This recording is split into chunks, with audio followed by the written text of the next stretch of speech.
கர்த்தருடைய பரிசுத்த நாமத்திற்கு மகிமை உண்டாவதாக. ஆண்டவராகிய இயேசு கிறிஸ்துவின் நாமத்தினாலே இந்த புதிய நாள் உங்களுக்கு ஒரு ஆசீர்வாதமான நாளாக இருப்பதாக. இந்த நாளுக்கான கர்த்தருடைய வார்த்தை 1 நாளாகமம் 16:13 வசனம். அவர் கர்த்தர் செய்த அதிசயங்களையும் அவருடைய அற்புதங்களையும் அவர் வாக்கின் நியாய தீர்ப்புகளையும் நினைவு கூறுங்கள். ஆமென். பாருங்க, ஆண்டவர் இன்றைக்கு நம்ம எல்லாம் எதெல்லாம் நினைவு கூற சொல்லுகிறார் அப்படின்னு நீங்கள் பார்த்தீங்கன்னா, அவர் நம்முடைய வாழ்க்கையில் செய்த அதிசயங்களையும் அவருடைய அற்புதங்களையும் முதலாவதாக நாம் நினைவு கூற வேண்டும் என்று ஆண்டவர் சொல்லுகிறார். ஆமென். ஏன் அற்புதங்களையும் அதிசயங்களையும் நினைவு கூற வேண்டும் அப்படின்னு சொல்கிறாருன்னு பார்த்தீங்கன்னா, நம்ம கரண்ட்டாக ஒரு பிரச்சனையை சந்திக்கிறோம் அப்படின்னா, அந்த பிரச்சனையிலையும் கர்த்தர் எனக்கு விடுதலையை தருவார், இதிலேயே எனக்கு ஒரு அற்புதத்தை செய்ய போகிறார், அதிசயத்தை செய்வார் என்ற விசுவாசம் நமக்குள்ளே பெருக வேண்டுமானால், அவர் முன்னாடி நம்மளுக்கு செய்த அதிசயங்களையும் அற்புதங்களையும் நாம் நினைவு கூறும் பொழுது ஆட்டோமேட்டிக்காக நாம் கடந்து போய் கொண்டிருக்கிற கரண்ட்டான சூழ்நிலையில் நம்மளுக்கு விசுவாசம் பெருகிவிடும். ஆமேன். பாருங்களேன், தாவீது கோலியாத்தை ஃபேஸ் பண்ணுறாரு. கோலியாத்துன்றது ஒரு பெரிய ராட்சதன். தாவீது ஒரு சின்ன பையனாக இருக்கிறார். அப்போ தாவீது கோலியாத்தை ஃபேஸ் பண்ணுறதுக்கு முன்னாடி எதை நினைவு கூறுகிறார் அப்படின்னு நீங்கள் பார்த்தீங்கன்னா, அதற்கு முன்னாடி தாவீது ஒரு சிங்கத்தையும் ஒரு கரடியையும் தான் பீறி போட்டதாக சவுலிடத்தில் சொல்லுகிறார். நான் ஒரு சிங்கத்தையும் கரடியையுமே நான் கொன்றேன், இந்த கோலியாத் எனக்கு முன்பதாக எம்மாத்திரம் அப்படின்னு சொல்லி நினைவு கூறுகிறார். எதை நினைவு கூறுகிறார்? கோலியாத்தை முறியடிக்கிறதுக்கு முன்னாடி கர்த்தர் முதலாவதாக அவருக்கு உதவி செய்து அவருக்கு வெற்றியை கொடுத்த அந்த சிங்கத்தையும் அந்த கரடியை நினைவு கூறுகிறார். சிங்கத்தையே கர்த்தர் என்ன செய்ய வைத்தார்? ஜெயிக்க கிருபை கொடுத்தார். கரடியை கர்த்தர் ஜெயிக்க கிருபை கொடுத்தார். அதே போல் இப்பொழுது கோலியாத்துன்ற ஒரு ராட்சதன் முன்னாடி நிற்கிறான்.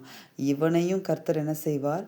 ஜெயிக்க எனக்கு கிருபையை கொடுப்பார் அப்படின்னு சொல்லி அவர் முன்னாடி தாவீதுடைய வாழ்க்கையில் செய்த அந்த 2 அற்புதங்களையும் அதிசயங்களையும் தாவீது நினைவு கூர்ந்து இப்பொழுது முன்னாடி இருக்க அந்த பிரச்சனையை தைரியமாக விசுவாசத்தோடு ஃபேஸ் பண்ணி அந்த கோலியாத்துடைய தலையையும் வெட்டி போட்டார் என்று நம்ம பார்க்கிறோம். ஆமென். ஒரு ஜெயத்தை கர்த்தர், பெரிய ஜெயத்தை கோலியாத்துடைய காரியத்திலையும் தாவீதுக்கு கொடுத்தார். இதற்காக தான் ஆண்டவர் நம்மளையும் சொல்கிறாரு, அவர் நம் வாழ்க்கையில் முன்னாடி செய்த அற்புதங்களையும் அதிசயங்களையும் நினைவு கூறும் பொழுது நமக்கு முன்னாடி இப்பொழுது நிற்கிற பெரிய பிரச்சனைகள், பெரிய போராட்டங்கள், அதுலேயும் கர்த்தர் ஜெயத்தை தருவார் என்கிற ஒரு விசுவாசம் நம்மளுக்குள்ள பெருக ஆரம்பிக்கும். அந்த விசுவாசத்தினால அந்த பிரச்சனைகளையும் போராட்டங்களையும் கடந்து தாவீதை போல ஜெயித்து முன்னேற உதவி செய்வார். அடுத்ததாக நீங்கள் பார்த்தீங்கன்னா, அவர் வாக்கின் நியாய தீர்ப்புகளை நினைவு கூறுங்கள் என்று சொல்லுகிறார். எதற்காக நியாய தீர்ப்பு நினைவு கூறணும்னு பார்த்தீங்கன்னா, நம்முடைய ஆண்டவர் அன்புள்ளவர், அதிசயமானவர், அற்புதங்களை செய்கிறவர் மாத்திரமல்ல, அவர் இன்னொரு பக்கம் அவருக்கு ஒன்று இருக்கிறது. அவர் நீதியுள்ள தேவன், அவர் நியாய தீர்ப்புகளை வழங்குகிற தேவன், நியாயத்தின் தேவன்.